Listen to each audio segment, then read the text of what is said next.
God bless America. Hello, everybody. I am the Talk Radio Protege. Welcome back to the Protege program. Thank you for joining me. Obviously, the big story from today is going to be the immigration policy meeting that was held yesterday between Trump and members of both the House and the Senate from both Republican and Democrat sides of the aisle. This was supposed to be a picture of the great negotiator at work with members of both sides of the aisle from both chambers of Congress. There's a lot of theory crafting floating around as to what the actual purpose for this meeting was, whether it was actually about the policy discussion that was taking place at the table, or if it was perhaps for some ulterior motive. And we will get into that as the program progresses. But first of all, I need to tell you that the full transcript of the meeting, I won't be showing it to you here, but you can find it at Chron, that's CHRON.com, and I will have the link in the description below. Now, before we get started, who is at the table of this meeting? Obviously, it's President Trump first and foremost, and then there are several members of the Senate and the House of Representatives at the table also. I don't think that they all speak, but a great number of them do, and I will have the names of each speaker for you here. Also, Department of Homeland Security Secretary Kirstjen Nielsen is at the table. So at this meeting, speakers, we have Tom Cotton, David Perdue, John Cornyn, Lindsey Graham, Chuck Grassley, and Jeff Flake, all senators of the Republican Party. Republican representatives consisted of Kevin McCarthy, Bob Goodlatte, Michael McCall, Martha McSally, and Mario Diaz-Balart. And then Democrats, we had Senators Mazie Hirono, Dianne Feinstein, and Dick Durbin. And then we had two representatives of the Democrats. We had Henry Sueller, I'm just assuming, maybe it's pronounced Seller. Henry Seller, probably pronounced something different, but I'm going to say Henry Seller, and Steny Hoyer. These were the individuals that were at the meeting. And the first thing that you will see if you go and read the transcript, what I would highly encourage each of you to do, is you're going to see what Trump's three keys on any immigration bill are going to be. The first of which is security, and it will take the following forms for the achievement of the following goals. There must be a physical barrier, there must be construction of new portions of a physical barrier, and there must be fortification of old portions of a physical barrier. And there must be equipment of border enforcement agencies and officers. Those are the two forms of which border security must take. Border security must take these forms in order to address the following goals. That is, reduction of the drug flow from Mexico into the United States of America, and a reduction in criminal alien flow from countries using Mexico as a pipeline into the United States of America. There are two other things that any immigration bill must do.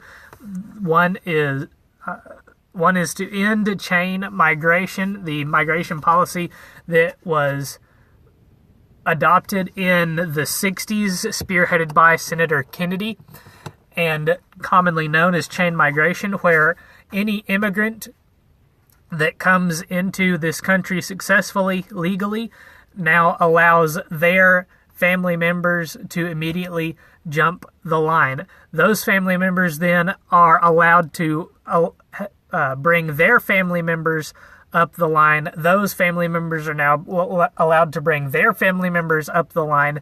This policy must end, according to President Trump, in any immigration bill. The other thing that the immigration bill must do is end what's called the visa lottery. My understanding of this program is that it's a diversity immigration lottery.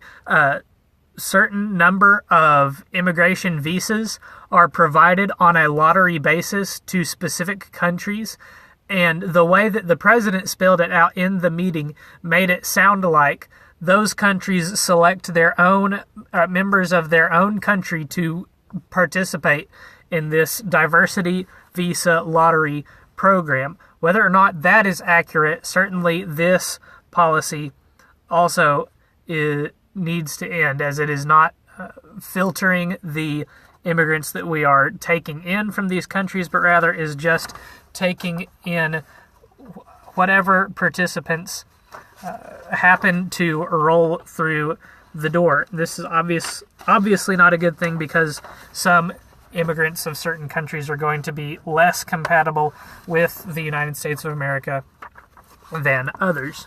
Now, the dialogue that happened in this meeting has proven very controversial. There are all kinds of left-wing media outlets that are saying that this is the President Trump they've been waiting for, which is fake news, first of all, because they don't want President Trump. Him doing this and them saying this is the President Trump we've been waiting for says that they believe President Trump is flipping to the Democrat side on immigration. They believe that they are going to get exactly what the Democrats want based on this meeting if they are saying that this makes President Trump look good. And the right subsequently has been going nuts based on this same kind of analysis. The right that sees President Trump doing the things that the left wing of the media is saying that he is doing are saying that this is going to be the downfall of President Trump. Ann Coulter, author of the book In Trump We Trust, I saw where she is quoted as saying that this was the lowest day of Trump's presidency so far. I didn't actually watch that clip to make sure that that's what she said in context. It's just what she was quoted in the title of the video. Tucker Carlson, another avid Trump supporter on Fox News, ripped the president in this meeting, asking where were his negotiation skills? Why even run for president? A lot of people in the media on the right are obviously not happy if what the left is saying about this meeting is true. I think that based on that, let me share with you what I think are the points of contention in this discussion. Number one, the big point of contention, the thing that's got a lot of people on the right especially stirred up, is Trump saying repeatedly, I'll sign what you send me. I'll sign what you send me. You people are going to make the bill. You're going to pass it, and I'm going to sign it.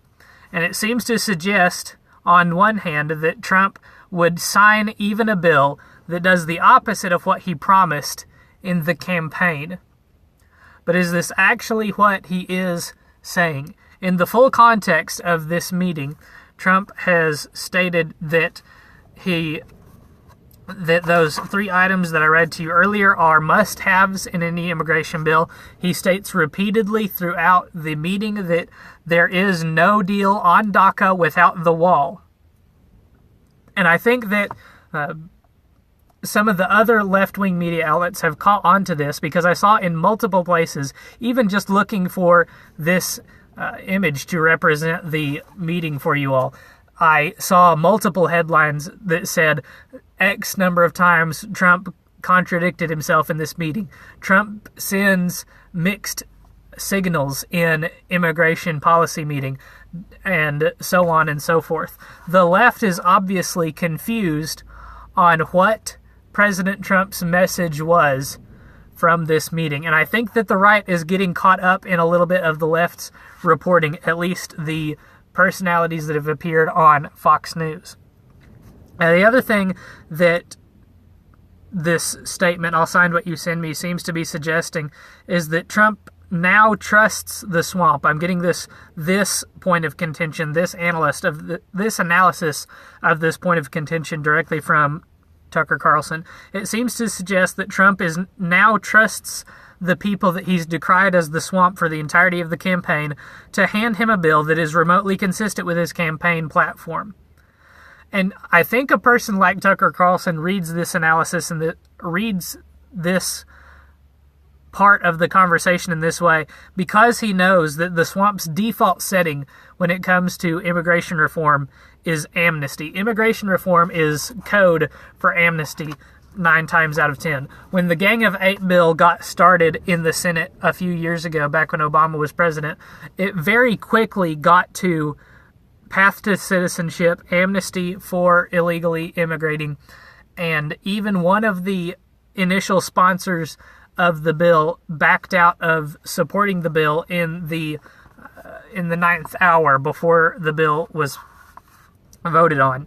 And I believe that the bill did pass the Senate, and then it just died in the House of Representatives. The House of Representatives has been very good about not even considering these immigration bills that are bad for the country, whether or not they're just exercising that level of judgment, or if the leadership in the House has known that it's not going to receive the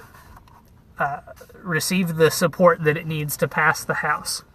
Now, in this analysis, in reading this part of the conversation as Trump trusts the swamp, I must ask, did they not deliver on tax reform? When Tucker Carlson questions Trump trusting the swamp to deliver him a good immigration bill, does this mean that Carlson is not happy with the tax plan? And I don't mean to say this in a way that calls out Tucker. For one, he doesn't even know that I exist, I'm sure. And for two, I'm genuinely curious. I don't watch the news in the same way that other news consumers do. I like to do my news consumption on a reading basis. But does Tucker not like the tax bill? Did the swamp not deliver on the tax bill? Because I know they did in some areas. I know they didn't in others. The tax bill is certainly not as hardline to the right as I would have liked it. But it is at least a good tax bill. It's at least a decent tax bill. So did they not deliver in this area? And does that mean that they cannot be trusted to deliver in this area? You could say they didn't deliver on healthcare. How can we trust them to deliver on immigration? You can say they did deliver on taxes, but that doesn't mean we can trust them on immigration. And I think you'd be right on both counts. I don't think that Trump is literally saying, I am going to sign any bill that hits my desk. I don't think he would say, I'll sign what you send me, and mean I'm going to sign a DACA amnesty bill that does not have border security. I don't think that's what he's saying, mostly because he says repeatedly in the meeting that there is no DACA deal without border security. And that's a pretty decent segue into the second point of contention. And this is that Trump, throughout the meeting, says that he agrees with this, that, and the other point that one of the Democrat senators or representatives brings up. One point in particular, he appears to agree with Senator, or is it Senator? Hold on.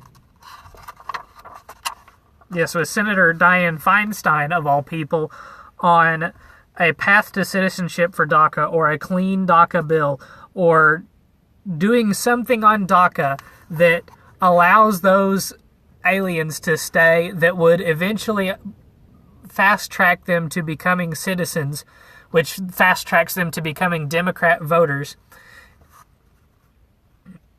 and doing it in such a way that, in a way that we know is bad for the country, in a way that Trump campaigned against as bad for the country.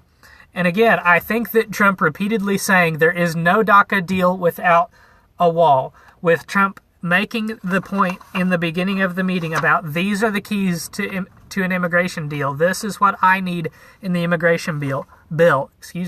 I think that what Trump is saying, he lines those things out at the beginning, and then I think he intends on people remembering that he said those things when he says, I'll sign what you send me. I think he says, I need security, I need no chain migration, I need no visa lottery, I need a wall in my immigration bill. I need a wall in my DACA bill, or there's no deal. I don't think that he says all of that and then abrogates it by saying, I'll sign what you send me. Now,